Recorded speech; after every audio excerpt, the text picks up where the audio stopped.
Today we're going to compare a $20 projector to a $120 smartphone projector. I've wanted one of these for years, so I'm really excited to make this video. When you open the $20 box, you'll find a power cord, a remote, an AV cable in case you want to connect a DVD player or an old game console or something like that, manual, and the little projector itself. Now, despite this projector being pretty small and light, it has a lot of ports you see on the back here and on the side. It has this USB port for connecting a phone or iPad, HDMI for connecting a computer, TV box, Chromecast, game console, or whatever else. Obviously, you have the power port, you have the AV port that I mentioned earlier, a headphone port so you can output the sound to, let's say, speakers, maybe headphones themselves, a micro USB port, and a micro SD card port. So let's say you have some GoPro footage or drone footage or something like that and you want to review it. This supports tons of different file formats. Just throw it in there and use the remote or the buttons on top to play whatever videos. When you open the $120 box, you'll find a USB-C charger, which I love, a manual, a remote that looks, wait, they use the exact same remote? That's interesting. And the projector itself, which is quite a bit bigger.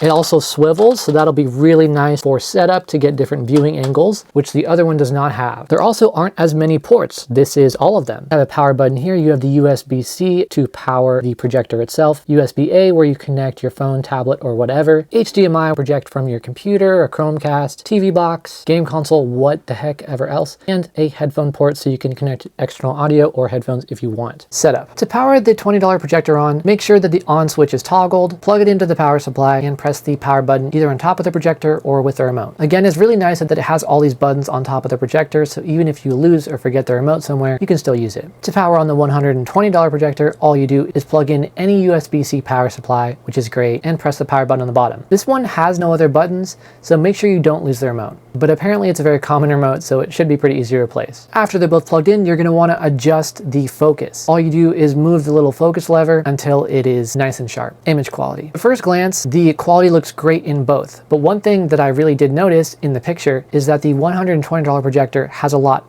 bigger of a screen than the $20 one. Obviously, I'm the same distance away from the wall here. It's a lot bigger, and that is a really nice thing. Also, it's really nice that you can adjust the swivel on the $120 projector really easily. That alone makes this a lot more worth it because you don't have to wedge anything under like you would have to with a smaller projector. Now let's look at some test footage. I'm gonna plug in my computer and stream.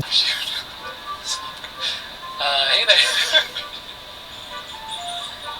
Would you be willing to answer a question for a YouTube video? Do you think that AI glasses will one day replace smartphones? Actually, yeah. Will one day replace smartphones? Actually, yeah. Because, like, AI is kind of taking over everything at the moment.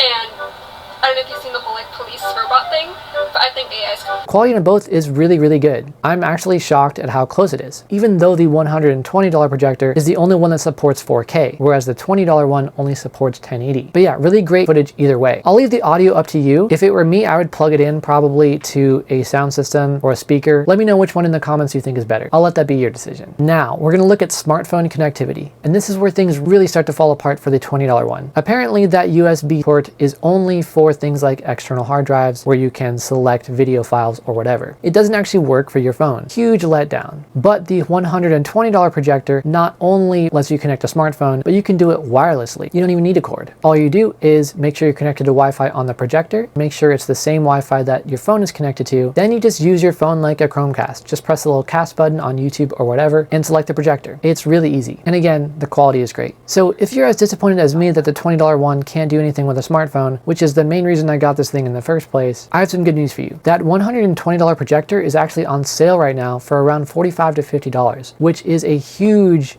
deal. That's like 60% off. I don't know how long that deal is going to last, so if you want this one at all, I would check it out now because I don't know how long this deal is going to last. Both of these are in the description. The quality in the $20 one is good, and if you aren't planning on connecting to your smartphone, it might be worth it because it is so cheap to connect to whatever you want, like a game console or computer, whatever it is. Or for some reason you had a USB-C to HDMI adapter and that worked. I don't know if that would work if you connected it to a phone. To me, that's a huge hassle, and the wireless capability with the bigger one is super worth it. The way it swivels is great. The sound quality is good. My favorite thing is how portable it is. You can take this out with you to like a parking garage, have a little cute date night with someone, just an idea, and you can get really creative with it. I hope you guys enjoyed this comparison. Again, my recommendation is the $120 projector, especially because it is on a huge sale right now. So again, check it out in the description if you want, and have a really amazing day. Peace.